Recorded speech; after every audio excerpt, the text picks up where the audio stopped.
Hi, everyone. Welcome to the Friday morning group. My name is Bill Free, most of you know, and I'm happy to have you here this morning. Today, we're going to have the awesome Arthur Gay presenting. I love this guy and his understanding and expression, not only of the Course, but the direct path, the non-duality, and the integration of these two thought systems, these two paths, really. They're not two thought systems, they're two paths pointing to the same thing. And really the thing that the Course is pointing to, the Bible, all spiritual, and I don't know about all, but most religious traditions are pointing to the seeking to know thyself as what you truly are in God, as God created you. And then in the direct path tradition, it takes you into what I think is a clearer understanding to know, or actually to experience as a direct experience, that you are what God is. You are oneness. You are the non-dual self that you thought you were seeking, and you find that you're actually what you are. And this is why it says that God is closer to you than your breath, because even your breath is seen by what you are. And that's really pretty, that gets it down to the most essential understanding of the self, that you are aware of what breathes you.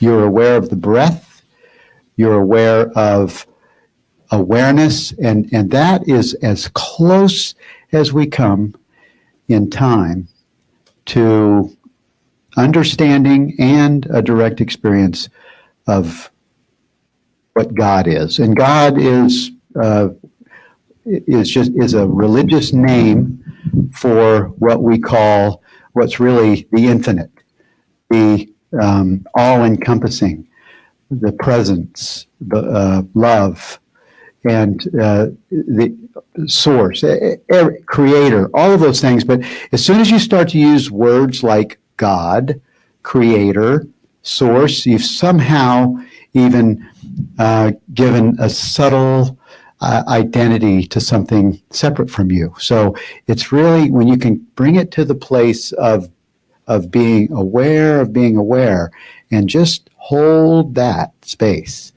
And that's what Arthur's going to talk about today. I love his clarity around this subject. He is so clear.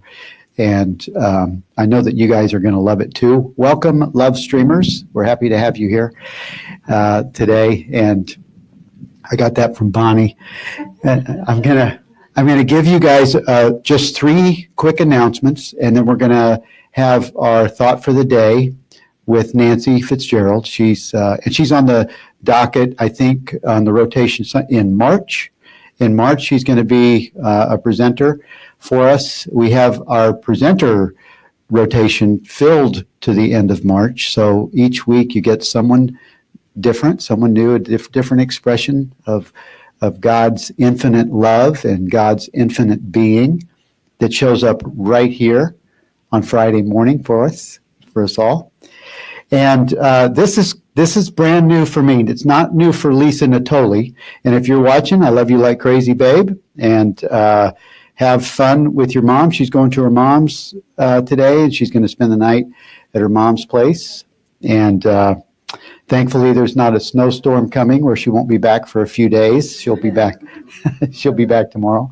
But Lisa and I are being interviewed on this series of 21 speakers talking about remarkable relationships.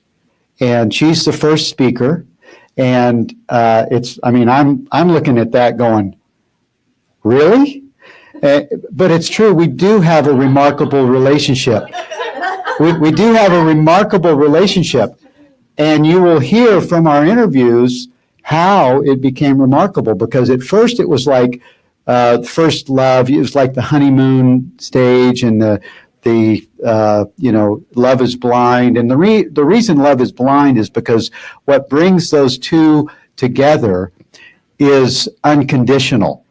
What brings those two to fall in love is unconditional love that is unbridled. It doesn't have conditions and, oh, but you do that, and oh, yeah, he does that, and I don't really like that. Why'd you do that? I remember this. And it starts to stack up all of these barriers that begin to block what initially fell in love. And who was it? Dana Morocco, when she did those little blocks, that made me think of how we stack up those barriers to love until you can't even see the other person, because all you see is all the barriers that you have put in place of what you fell in love with. So we're going to talk about remarkable love, because we also did that with each other and just didn't notice it. And all of a sudden it started happening, and we just about had a divorce. And in my mind, a remarkable relationship is on the other side of the fire. It's on the other side. It's just like a diamond that gets crushed and has tremendous pressure on it before it can emerge as a diamond. And a remarkable relationship, it doesn't mean that you're bad or wrong or guilty or why didn't you do it this way.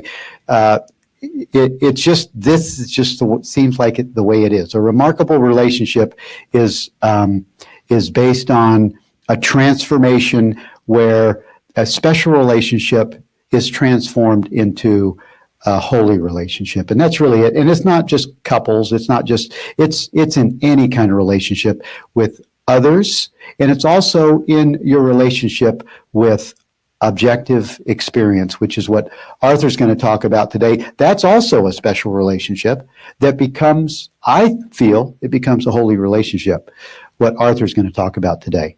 But I was invited to also be, I think I might be the closing speaker on this series of remarkable relationships. And it's our interview is on Monday. So stay tuned for the Remarkable Relationship series. You'll see it on lisanatoli.com and billfree.com. I don't think we'll put it on the Teachers of God site, but we might. So on the Teachers of God programs, the Transformation Room cart opens on 2/25, and I think it's open for 3 or 4 days. If you don't want to miss what happens in the Transformation Room, because the Transformation Room has some really cool surprises for you guys that are members over there. And I'm not going to tell you what it is. It's going to be rolled out in the next couple of months. And I think you'll be really surprised and very happy to be there. And then we have another new surprise. Cindy Krupp, that many of you know, some of you know, she's been recently hired by the Teachers of God Foundation. She is coming on board to really help to support and manage the 40-day program. And she's doing what's called a group launch starting on March the 6th. We haven't done a group launch in several years, and she's going to initiate a group launch. It's going to have live calls involved, and it's going to be fun. It's going to really bring attention back to the group launch experience in the 40-day program. I don't think we're going to have a Facebook group for that this time. We might, but we definitely have a comment section in the school, the teachable school that we have, where you'll be able to participate in the comments for each of the daily lessons. So those are the 3 things that are coming up for announcements. And thank you all for being here. Thank you, live streamers. And I'm going to ask Nancy to come up and share with us the thought for the day. And I'll be right back to introduce Arthur. Thank you.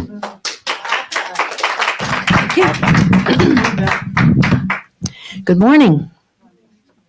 Today's February the 8th. So from this book that is called Plenty of Time, that is used by Cafe Gratitude in California, there is a main idea and a question. So the main idea is from Peace Pilgrim. The outer situation is always a reflection of the collective inner situation. Now, we as course students hear that, or I hear it as a course student primarily as me. You know, what I see out there is a reflection of my collective inner situation, but you might also think that it's true of the worldly situation as well, that our collective consciousness in some mix, maybe not equally voted, because I think the higher energy gets higher votes for influence, but that also makes it true. And I don't know if you are familiar with Peace Pilgrim, but probably I read a little something about her 20 years ago. She was an individual woman who walked from one coast to the other with no particular resources. She ate berries and oatmeal and whatever people fed her along the way and took her shelter. And she was out to demonstrate for peace. The question for today is, what is a generous belief you could put your attention on now?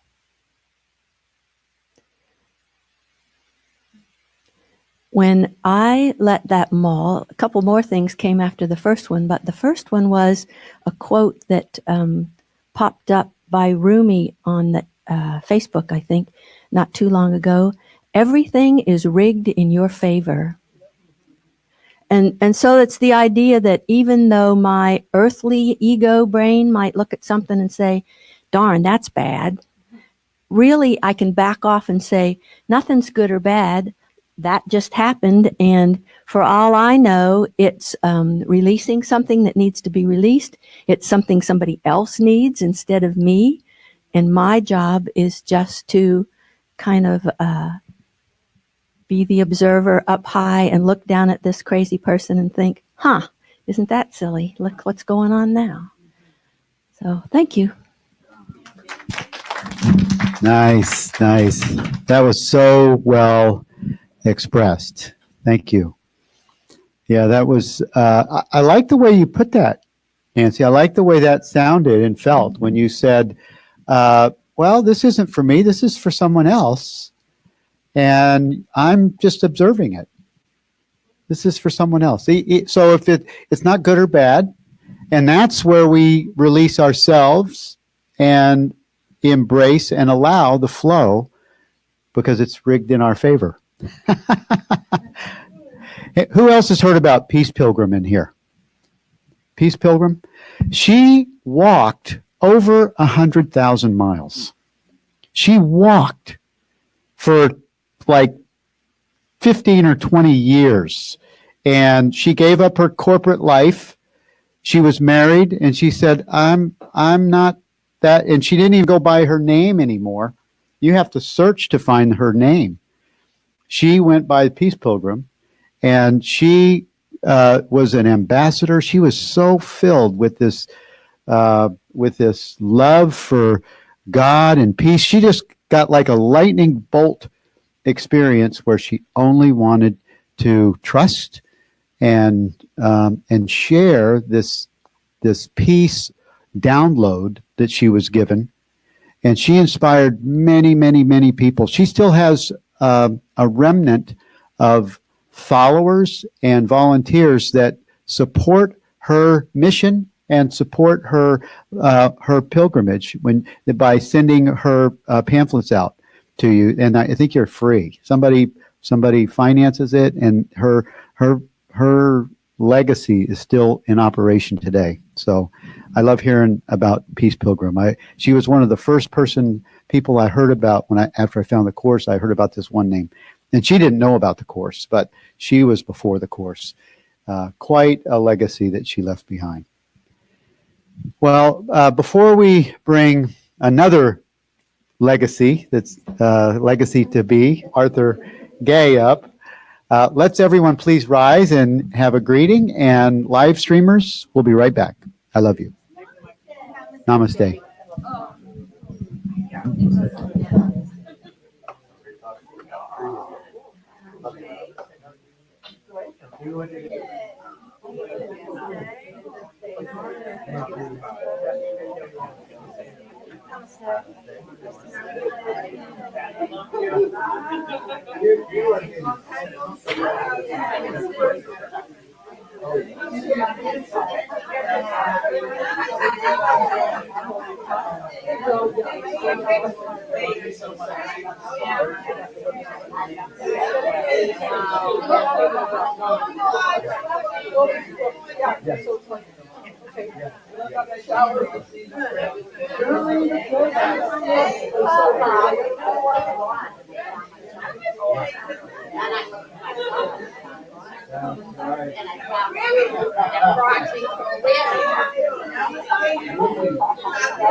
Okay, I know it's a party, but let's come back to our seats and we'll get started. Live streamers, you're in for a treat today. Arthur Gay is up. And what's the name of his talk? Experience?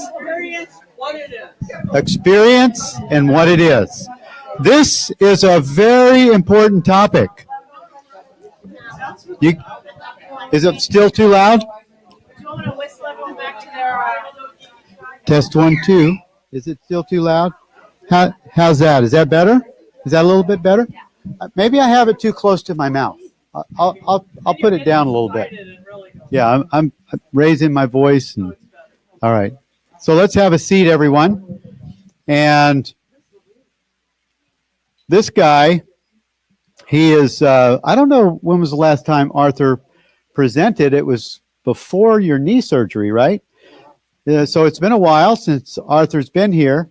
And I want to, I have a lot of respect for people that are that are civil servants, so to speak, and that help in, the paramedic field and emergency rescue and firefighters are at the top of the list for me, because that's a dangerous job.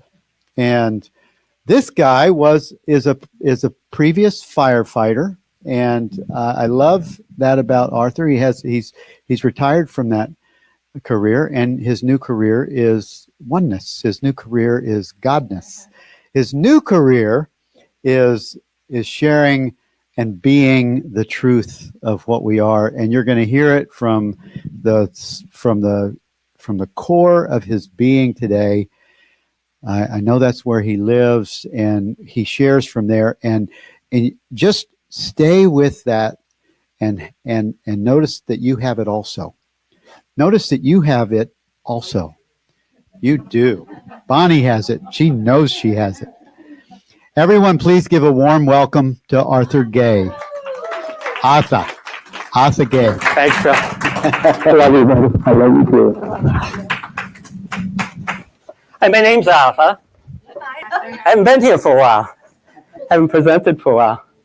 It's cool if something rises up in experience. We get to choose to do it or not. Today, I'd like to talk about experience.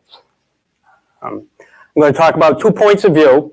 The separate self, which is my character I use every time, and awareness, its point of view. The truth is there's no point of view, but for the presentation and teaching purposes, it's a good teaching tool. And I'm also going to talk about stillness, and I'm probably going to mention it a lot because I usually do. So I would just like everybody to take a moment to be able to recognize stillness and what I mean by it when I use it. So I'd like you to close your eyes, and this isn't a meditation, so we're not going there. Can you hear me? Yeah. Okay. So I'd like you to just close your eyes and take your attention and search around within you what's arising. Any thought, any feeling, any emotion. Just find one and observe it.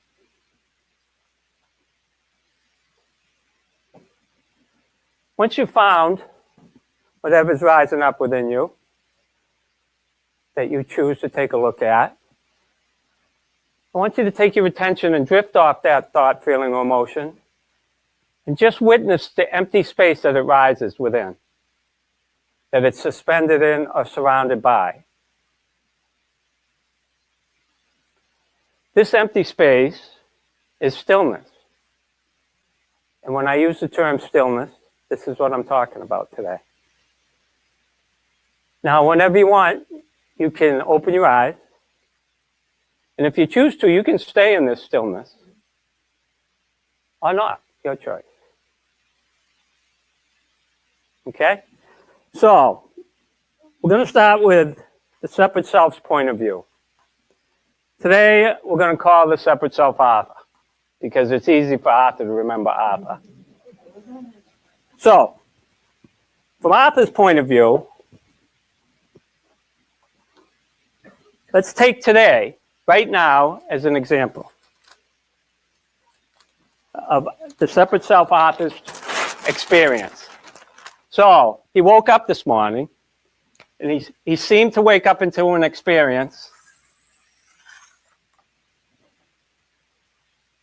getting ready to get out of the house, make coffee, had coffee, sat in his window with his book.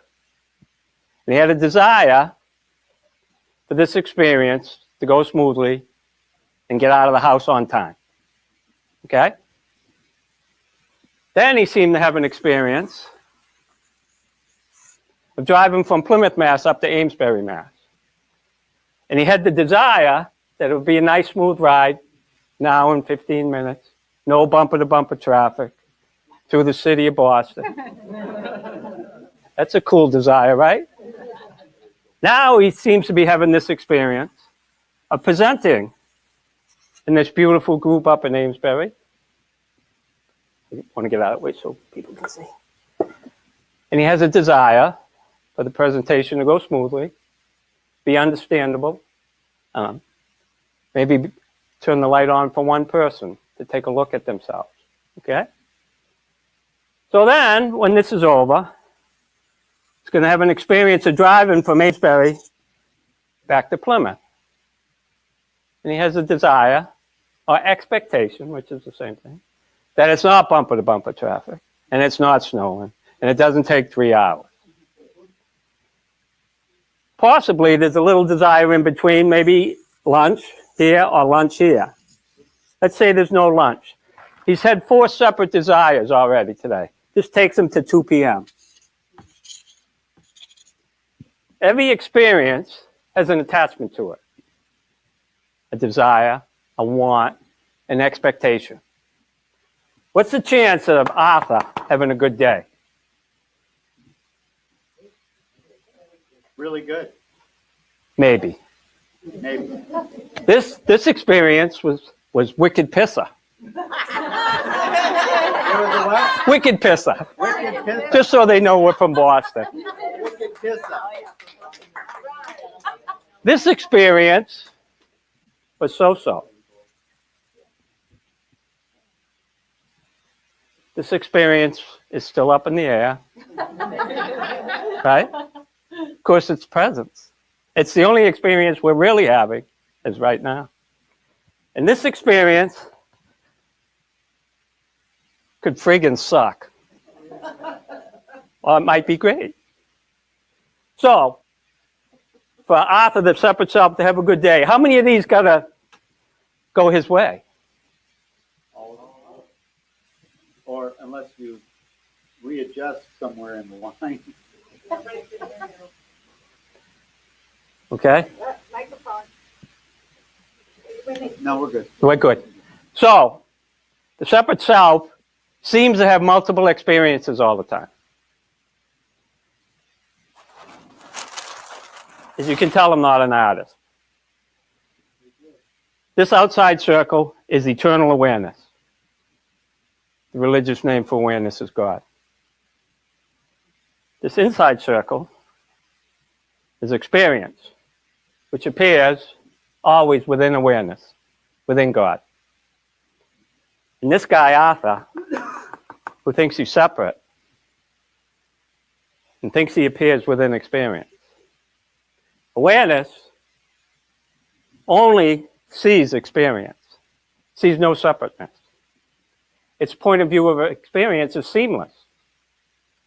No change, nothing ever changes. Awareness is wide open to everything. Experience is like the river that flows along, always changing, always brand new. It's finite because it's always changing. Okay. Awareness, being infinite, can't present itself in experience as the infinite because experience is finite. The changing, the finite, can't know the infinite. And the infinite can't appear in the finite. The finite, the temporary, appears within the infinite.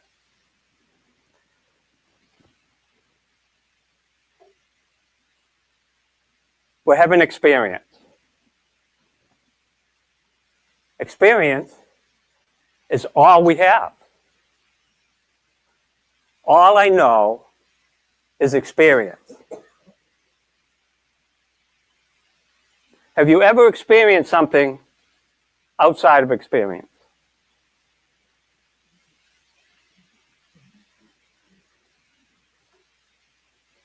That's one experiment you can do. See, what experience is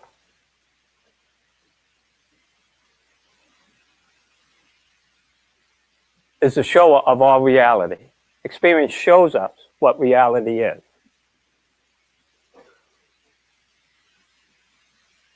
So all as I know is experience. This guy seems to be having a chaotic experience. his belief is that he's separate. There's Arthur's mind body, and it's him, and everything else isn't him. So his experience, because experience is the test of all reality, is chaotic. Because his belief that he's separate, and experience being the test of all reality, is always pointing to the truth. So because he comes into experience from this point of view, he experiences chaos. Because chaos is saying, I'm not what you desire. Experience is saying, I'm not what you desire. Turn inward to take a look. And when he doesn't hear it, the chaos of experience revs it up. God's saying, turn around. This sucks out here. You're in pain and suffering. He exists for one reason. Because he resists the present moment. He resists the now and seeks to change it out there. So every time he goes out there is doing this. No, no, no, no, turn around, take a look at yourself. Okay?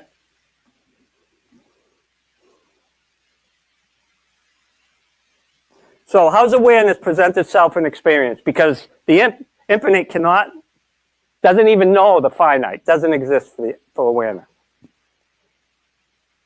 It presents itself in experience as aware presence, as stillness.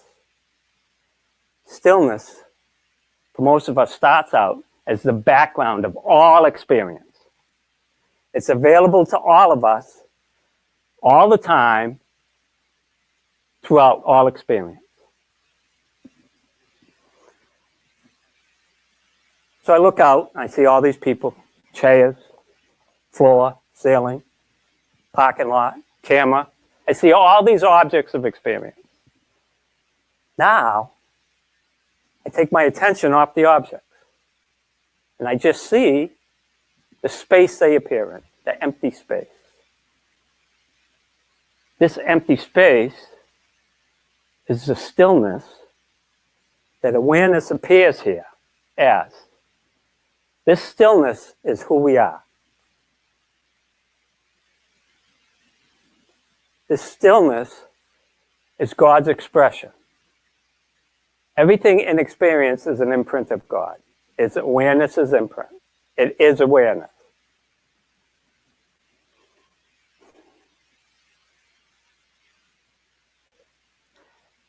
You can reach out and touch the stillness. Feel it, see it, taste it. It's here. The stillness has no mechanism to resist anything within it. The stillness was here before we came in. We've come in, we've moved things around. We do a group, we leave, we move things back. Stillness is completely unaffected by any activity within experience.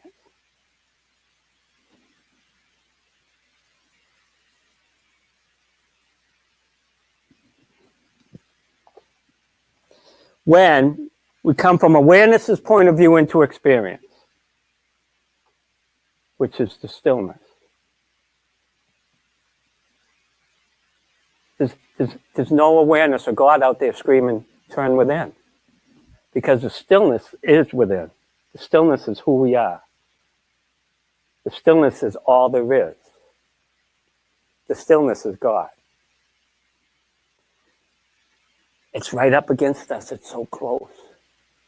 It permeates our whole being. So, when we come from the stillness of experience into experience, that chaos that this guy sees doesn't exist.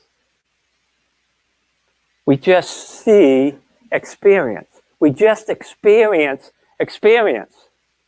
I no longer see Nancy. I experience seeing. I experience seeing the whole experience.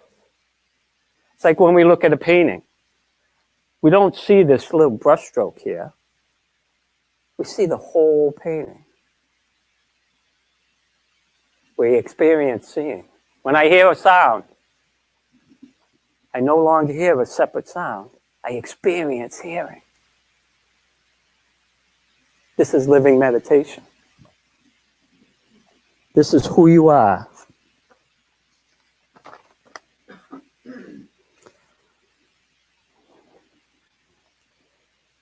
This stillness that is the background of all experience is available to me all the time within all my experience.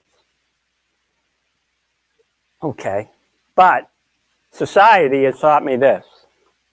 My parents, the world, even nature. When a baby's born, it doesn't know it's separate from anything. But nature, for the baby to survive, has to take over and show the baby that it's not its mother, it's not its father, it's not its crib, it's not its environment. To survive, it has to be separate self. But then awareness takes over and starts showing the baby its true being. Nature stops at the separate self. But society gets in there, right there too. And that's when it starts permeating the belief that it's separate. A belief is just a thought I have, that I continue to have, and I have it long enough that it gets seated in here in the physical. Okay? If I drop a belief, what's left? Perfect. Awareness says everything's left. Because I am all. God says I am. This guy says, when your belief systems drop, this guy says, there's nothing left. I'm dead. Oh my God! I disappear. It's just a thought.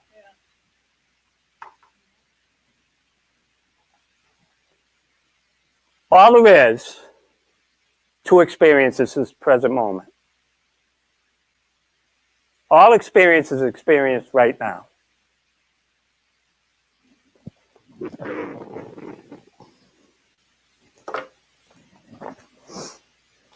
Okay, so how do I recognize the stillness in my experience? How do I recognize my true being? I'm going to do a little quote from Perfume of Silence, Francis Lucille. Francis was Rupert's teacher. Rupert's probably our main teacher. Except he's not our teacher any longer. He is who we are. So, I'm going to read you one paragraph. In this book, a student asks a question and Francis answers it. This is chapter 12. If you surrendered to this one chapter in this one book and nothing else, you would be perfect, because you are perfect. But you would know it. You can surrender to this one paragraph. This is all needs to be done. The student asks, what are the ways of resting in awareness? Francis responds, to be knowingly invited by silence. To think about silence, which means to be invited by the thought or question about silence, awareness, or God. To see everything as God. To feel God's presence. Feel it. Inside, to think of God or to perceive everything outside as being God. These are the ways of resting in awareness. I'm just going to read a little more. The student asks, by God, do you mean awareness consciousness? Francis says, yes. Everything you feel is God. Everything you think is God. Everything you perceive is God. Surrender to that and you're all done. That's it. This is so simple. This guy makes it friggin' hard. Because we drop a belief, he dies. Or we drop a belief system, he dies. Simple. So one more question. Do you mean just being aware of what is? Francis responds, it depends on what you mean by being aware. We are aware of objects, that is thoughts, feelings, and perceptions, but not all of us are aware of being aware. All I know about experience is the knowing of it. And the reality of the objects in experience, their reality is the knowing of them. We have to be aware of being awareness, being God, being who we are. My personal experience with stillness started with meditation from Ramana Maharshi. He was my first teacher. I don't know how I got introduced to him. He was my first teacher while I was studying the course. He taught meditation and concentration on just one thing, the I thought. Now, most meditations teaches us, to concentrate on one thing, a mantra, a breath. It's still an object of experience. Ramana Maharshi taught that the I thought is not an object of experience, it's God. It's the ultimate, it's the only thing. So that's where I started practicing my meditation. From there, I started to recognize the quietness and the stillness that existed in the meditation.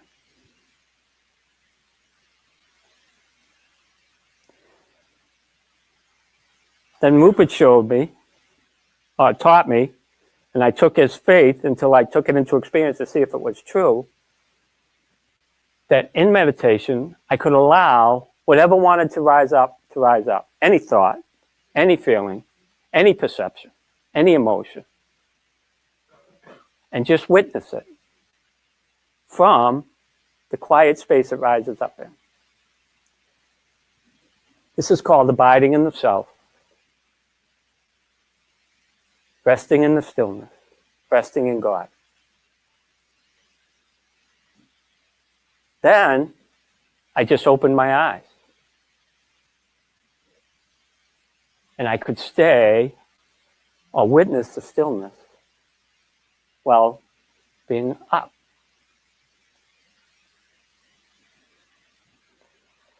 So, from there, this stillness, which is the background of all experience, started to present itself. See, the more time we spend here in awareness is the creation of space between this belief and this truth. And in this space, the truth starts to reveal itself. The stillness of experience started to come forward for me. I could literally feel it present itself. When this starts to happen, what's going on is our attention is taken off this, and it's put on this more often. So instead of all these objects of experience, people, places, and things, having my attention and being the foreground of my experience, the stillness starts to come forward and become the foreground of my experience. And the objects that I was attached to, that I thought brought me happiness, start to move to the background. Today, my experience is that the stillness doesn't come forward. It's ever present. No longer getting lost in experience for long periods of time, unwillingly.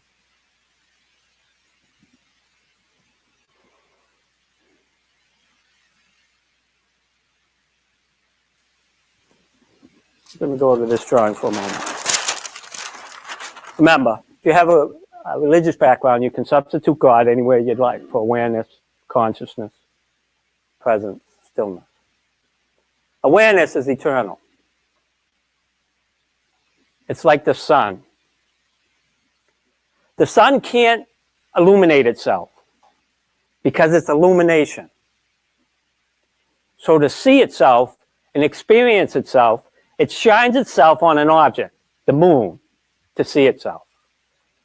The moon does not exist until the sun shines its light on it. You are God's reflection. For awareness to know itself, it shines itself on an object, you, so it can experience itself. So awareness, being infinite, wanting to experience itself, contracts itself into a finite mind. But because the mind gets contracted to be finite, it seems to veil its source. We seem to forget who we are, and we think we're this. And this mind is just the engine for awareness to know itself. The mind creates the body, world, and universe. Experience. It doesn't create it. I'm sorry, that's the wrong term. It makes body, world, and universe. And now it needs continuity to play on, so it makes time and space as a stage for the objects of experience to play on, for us to watch, for awareness to experience itself. But because this thinks now it's a separate self, it thinks it's not experiencing awareness, but something separate from its true being. If you have a religious background and you carry that blasphemy stick, when Bill might say, "You are God," or Arthur says, "I am God," here's a good time to get it out, because I'm going to give you something to swing at it. Some religions call this God. God creates the body, world, and universe. This is this.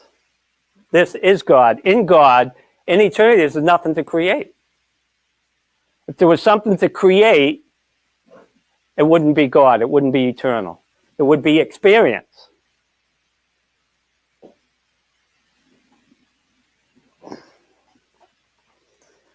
So what's the work?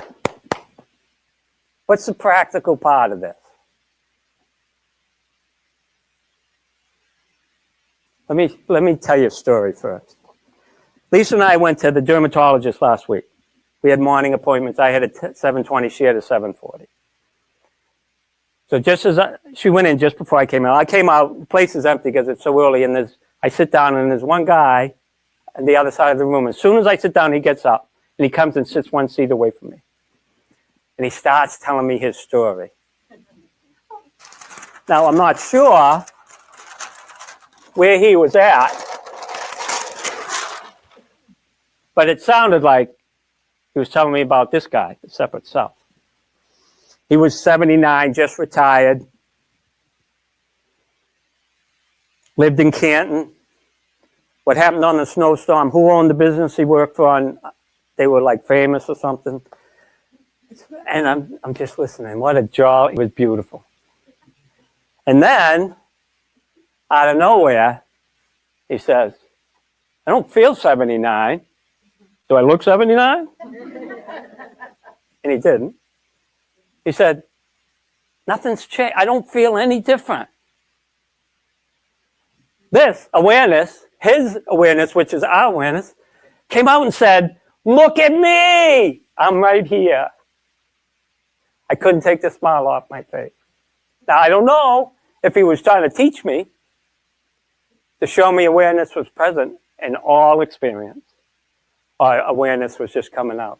See, awareness shows up in experience in multiple different ways. And when I'm here, I miss it. When I'm here, I'm drunk. I'm stoned. I'm gambling. I'm chasing women. I'm resisting the present moment. See, this guy isn't an entity. It's not a being. It's an activity.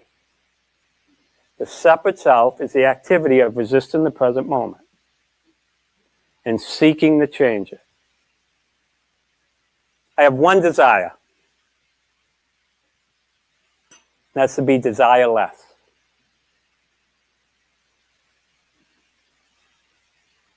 So all experience can only be experienced right now. Bonnie, can I use you for a prop? Sure. I really want to do that. Come on. See. I planned this, really. Beautiful Bonnie, look at the camera. I'm going to ask Bonnie a question. It's not a trick question. And you can just give me your answer. I'd like you to take a step into breakfast this morning. Okay. Can you take a step into breakfast this morning? Only in my thought. Okay. How about tomorrow morning's breakfast? Can you take a step in that? No. Okay. Can you give me a hug? Absolutely. Thank you. The only thing we can experience is the hug. You can sit down. The hug is the only thing that's in presence. Breakfast tomorrow and breakfast this morning is only a thought.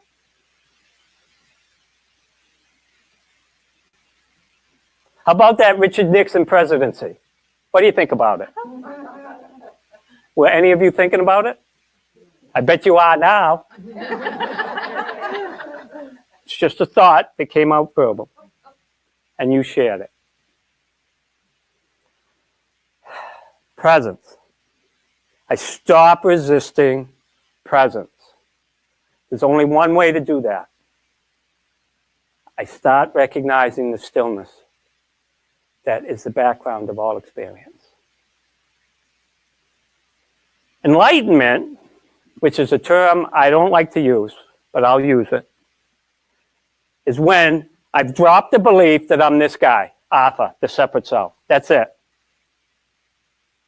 I know and understand that I'm not this guy. That's enlightenment. So now what? Experience is a test of all reality. At first, I can experience stillness in my meditation. Then I can experience it in my quiet place with my eyes open. Now I start bringing it to the test. And I recommend you all do this. Go to work. And while your attention is at work, recognize it and see if you can rest in the stillness while work's going on. Is it available to you in all experience? Then when you're at home and your wife's bickering at you because you won't wash the bathroom floor, see if stillness is available to you there. When you see chaos on the news, see if stillness, your true being, is available to you during that experience. Freedom ended our last book study and started this one. And in the last one, she talked about how experience balances itself out. There's bad because there's good. There's left because there's right. There's fat because there's skinny. There's bald because there's hair. Right, Bill? That's right. Experience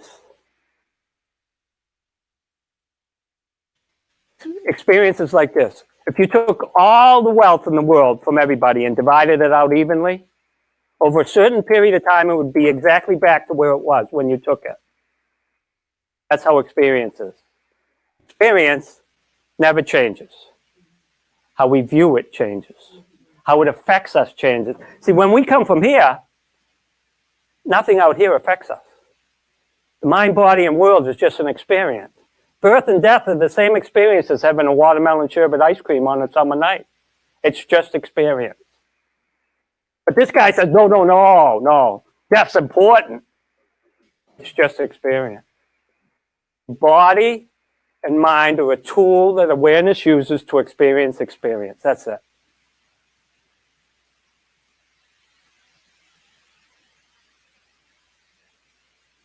Now, can I take a walk into the hug I had with Bonnie? No, right? But can Bonnie give me a hug again? Can I have a hug? What do you think? You getting out easy? Thank you, honey. Now, this guy says, that hug's the same as the last hug I got. Awareness says, that's only a thought, that last hug. This hug is brand new. It's rising up in experience. Everything that appears in experience is brand spanking new. This guy exists on memory. So experience is like the play, the show on the stage. The objects of experience are dancing, doing whatever they do, and we just sit in the audience and watch it.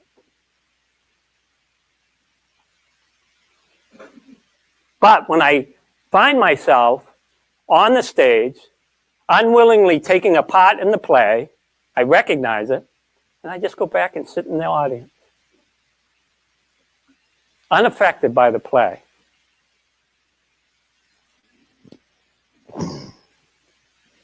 So once we've dropped this belief, this is The Ashes of Love from Rupert Spira. This is a contemplation meditation book. It's the best. But once we've dropped this belief that we're a separate self, what happens? The beliefs are another word for emotions, pain and suffering. We've had them for so long, they've become housed in our body.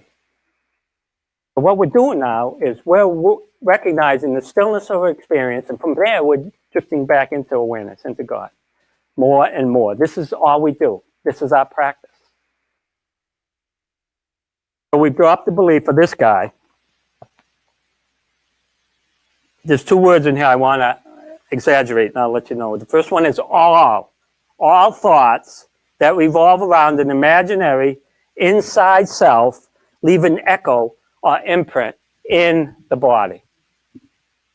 As a result, the body remains a safe refuge for the sense of separation long after the belief in a separate self has dissolved. I can.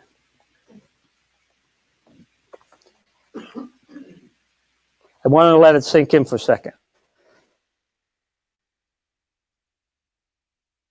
Just rest in these words, allow them to dissolve, and then rest in what's left. What's left behind. That's called, Francis calls that the perfume of silence. What's left after the words dissolve. All thoughts that revolve around an imaginary inside self leave an echo or imprint in the body. As a result, the body remains a safe refuge for the sense of separation long after the belief in a separate self has dissolved. So we've dropped this belief, but the physicalness in experience, it's embedded in. So now what we do is we start allowing it to clean itself, to wash itself. See, when we start coming from the stillness of experience and bring it into experience, the mind-body realigns with the truth. It's no longer separate. The mind is a tool that awareness uses for experience. The body is just a vehicle in experience, that's all. It starts to realign with the truth and know the truth. It starts to heal itself. The mind, which most of us used to live with that compulsive thinking, relaxes. It never stops thinking because that's its job, activity. But now what happens is the mind is used for what its purpose, practical thinking.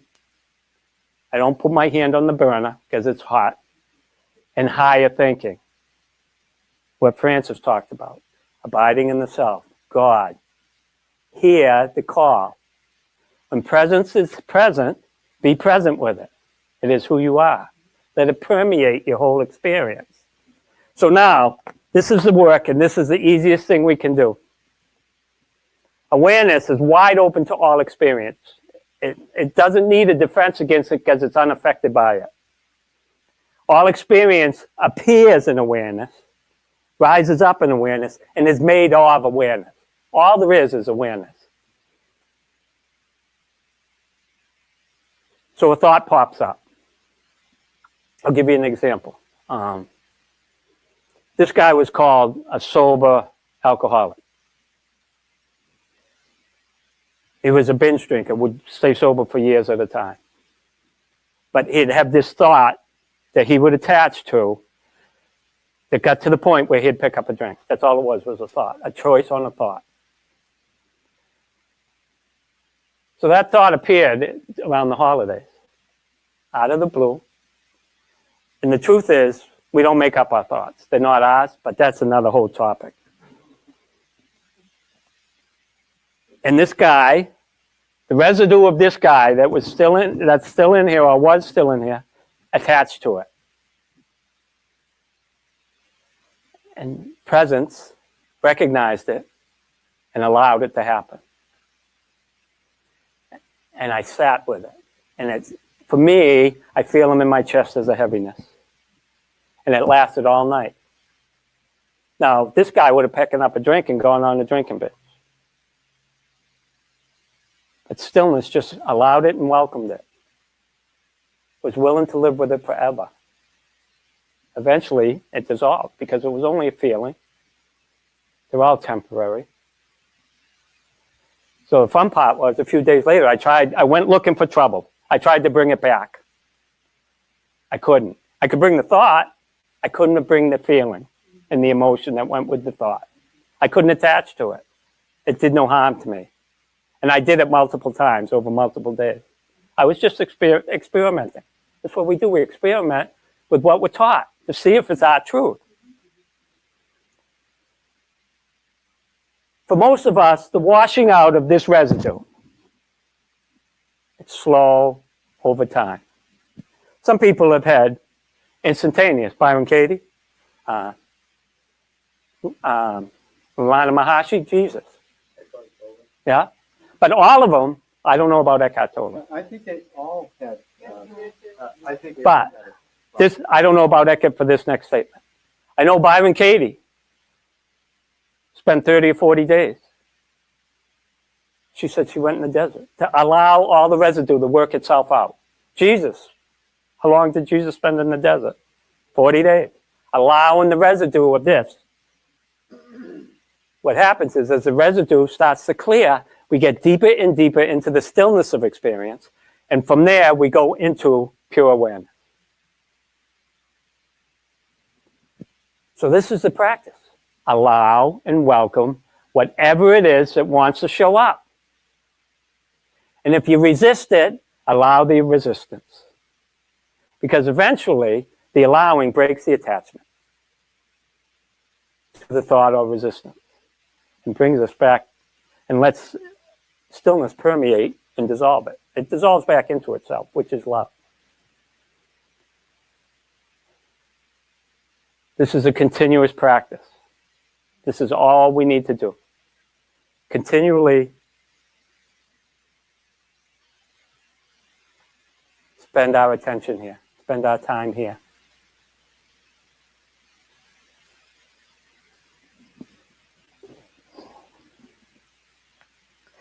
Now we come from here, we come back into experience. And the objects of experience, we come from the stillness that permeates all experience. We bring the truth, we bring reality, and we bring love into the experience. Now when something rises up, we're not reacting to it. There may be an action taken that comes from the stillness of experience to balance experience out. Like the body may get attacked and need to protect itself.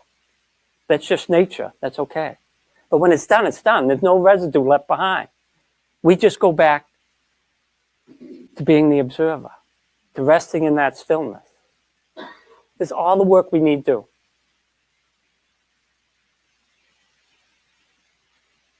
Now, we're a living meditation. Boredom doesn't exist here. Desire doesn't exist here. It may still come up, but that's the residues of this guy. We allow it to come up. Then, experience is a stream flowing through us. That's all it is. And everything that shows up is brand spanking new. And I get to choose when I want to take my attention and put it on an object of experience, because I have no expectation. See, I don't have these, wherever it went, 6 or 7 experiences in the day this guy has. I just experience. It's it. And when something cool comes up, I can get involved in it. Okay, if someone needs help, I can give them love. So when we come from this stillness, we are a true being experiencing ourselves in experience. We are love.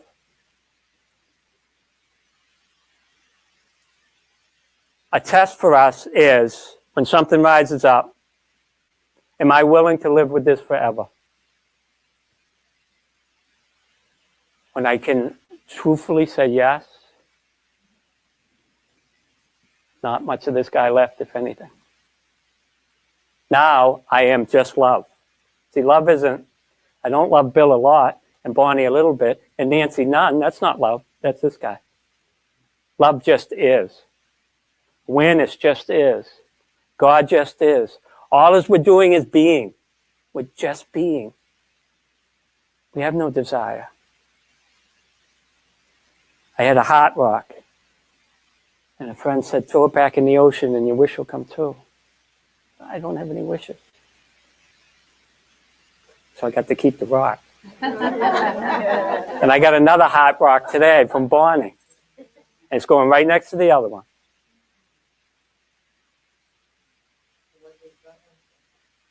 Because I'm the light of the world. And so aren't you. Because all there is God. There is nothing but God. There's nothing outside of God. Awareness is. If you were outside of awareness, awareness would have to be present to see you. There's nothing outside of God. You can't be anything but God. All I know about experience is knowing. You want to ask a question? Okay. I think I'll leave it here just in case there's some questions. I just want to add, out there, if you feel free to ask me a personal question. I'm on Facebook all the time. I post teachings, that's it, or beautiful things. I post all of Shirley's pictures. Okay, just touch base with me. That's all. That's what we're here for. We're pointers. Go ahead, Jen. I have two quick things. Well, not quick. The first quick thing is when you're an observer of the feeling you had in your chest, right? Is that okay? And so I love this. This is amazing.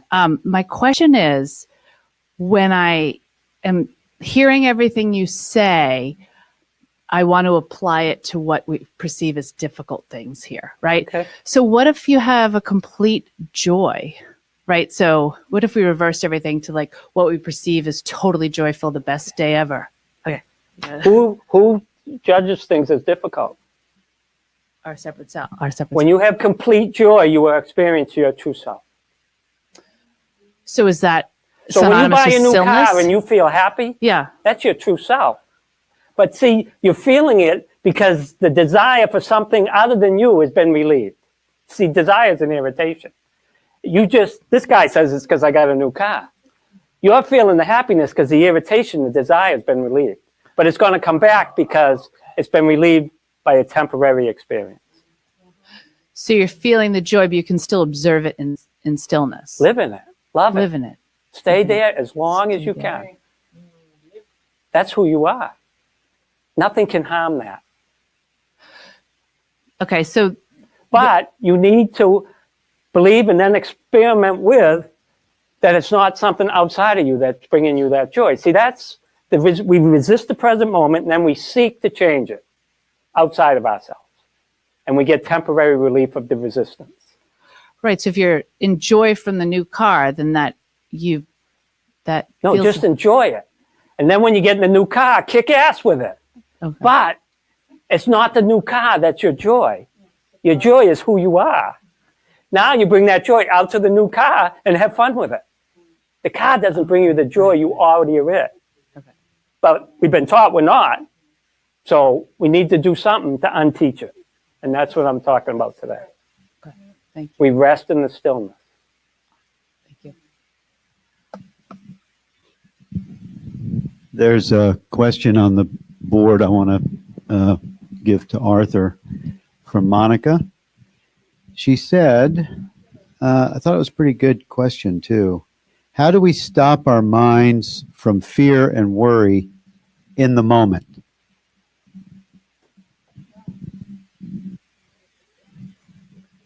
The mind spends its whole life trying to quiet the mind. It's a waste of time. Allow it to come up. It's this guy that calls it fear.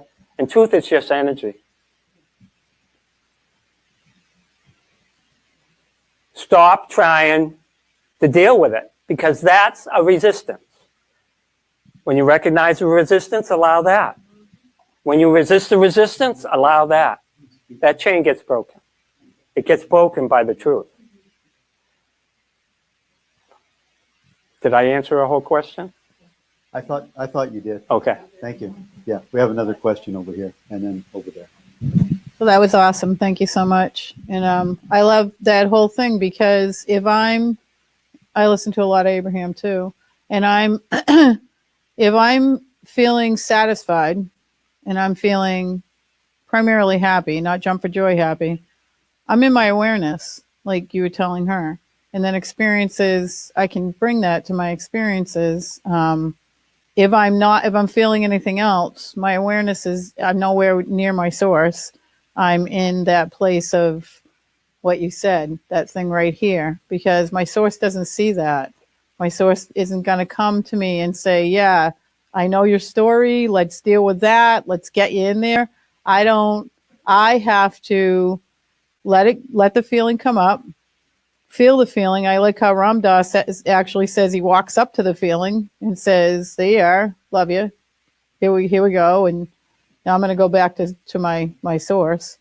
And that I don't have to try to do anything, because like you said, eventually through my meditations I do and everything, I can feel that stillness. And I guess in AA we call it the pause, and not pause and reload. Like I say, it's a pause. That's where that is. I can't make a thought or fear go away, but I can see it, I can feel it, and I can know this is not God, this is not source.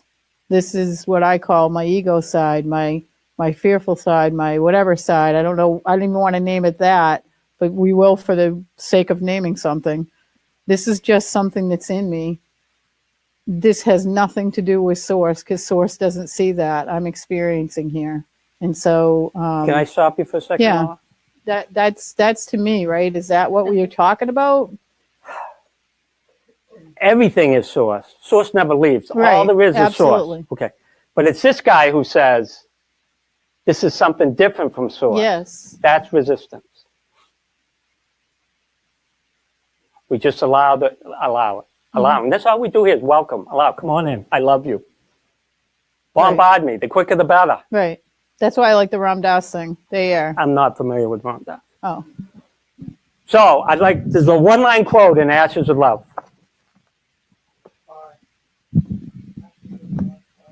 Rupert Spira.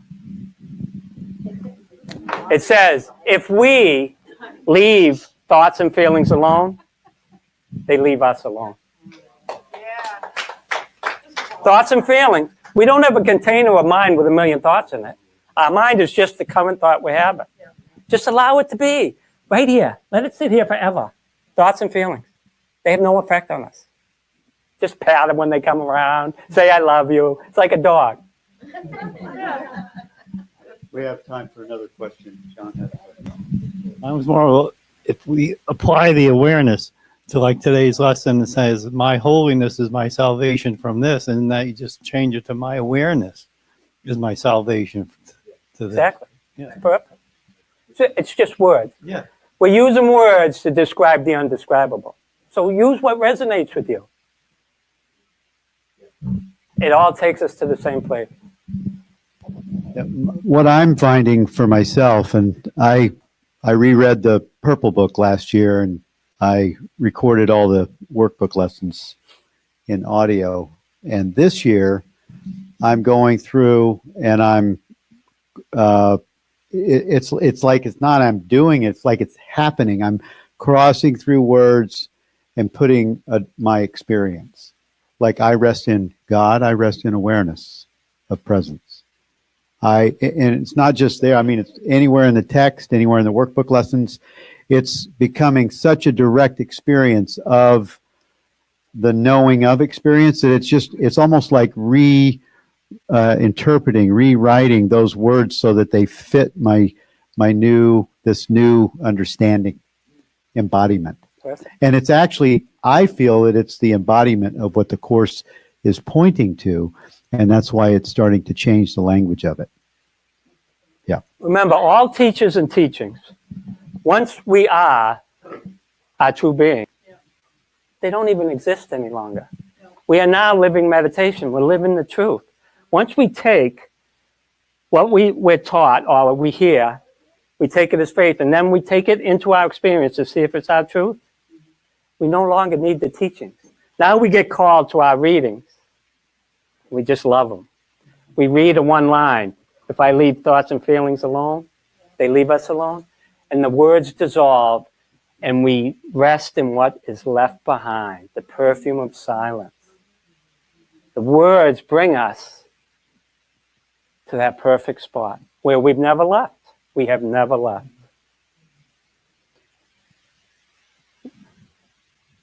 So I have been, thank you. So I've been feeling the stillness. I feel it from you, felt it from Bill. I feel it from Eckhart Tolle, that he speaks from there. I feel it. I sense it in the body. I can feel it, in the mouth and in, the upper chest, the shoulders. Yeah, I want to know, is that stillness, or is that how my body is sensing it, or doesn't seem like there would be anything to sense, and so am I creating a concept that needs to be released? But I am relating, I'm really feeling what feels like stillness and peace. We can develop a concept, and I can't answer that question for you. You know the answer to that. But it sounds, my experience is, when you feel it in the body, it's because the mind and body are starting to realign. When the mind realigns, you just notice you're in peace. Nothing going on, everything's going on. The mind realigns, the body realigns. Allow it. Just allow it. It's perfect. It's perfect. You can't do this wrong, Martha. Arthur, this sounds like the example that Rupert gives when where he talks about the clouds, Yes. and then the blue sky coming through. Why don't you give that? When this guy's sitting here and looks up the sky and it's all cloudy, he thinks that's what is. Then the clouds start to break up, and these little pockets of blue sky start to reveal themselves. And then the clouds completely break up, and it's just all blue sky. Reality is the blue sky. It's always been there, just veiled or blocked or hidden by the clouds. I like the separate self is a character in a movie traveling the world to find the screen. It's the same analogy. The screen is always present, unaffected by all the war on the screen in the movie. And when the movie shut off, the screen's exactly the same. When we leave this room, the stillness is exactly the same as when we came in. It's unaffected by the activity of experience. That's who you are. So when the activity of experience is upsetting you, recognize it. Go to the space that it rises up in. That's the first, be the observer. That's step one. From there, the stillness starts doing all the work. You don't have to do any more work. You just rest in that stillness. It permeates your whole being. because it's who you are. It just reveals itself. That's all it's doing. You've always been it. These belief systems start to fall away until they don't exist any longer. And then the Patriots win every Super Bowl. Nice. Yes. Well, we've run out of time, Arthur. Thank you for this awesome.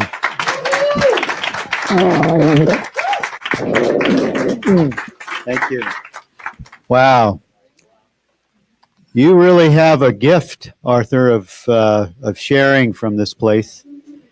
And David Fishman, thank you for all the course quotes on the board. David Fishman was on the board giving Course in Miracles quotes to all the things that Arthur was talking about. Yeah, it was awesome. So when you go back to the replay, you'll see his quotes. Yeah, you won't see them if you rewatch it on YouTube, but if you click on the link where you registered to watch the replay, all the chat comes back up. Yep. So let's everyone rise and we'll have a closing prayer. Thank you all for joining with us, and thank you, love streamers. If you want to hear more from Atha, he'll be a co-host in the book club on next Wednesday. Go to billfree.com and you can register for that, and you'll hear Atha give an explanation. We'll have a dialogue of chapter 1 in being aware of being aware. So if you're interested in that, it's free, and you can join us and him on next Wednesday at 12 o'clock. And thank you, everyone, for being with us today. Thank you, live streamers. And I'll just really bless the awareness of presence right now. Just bless and acknowledge that. First and foremost, the presence. Quiet presence is what we are. We're joining in the recognition, the witness, the verifying. We know the truth. We are the truth that we've been seemingly looking for. We are this presence. And we extend this understanding, this acknowledgement, we extend it into the cosmos right now. Nothing that stops it. It's infinite. It's the infinite being that transmits from I am, from I, in this present moment. It includes all objects of experience.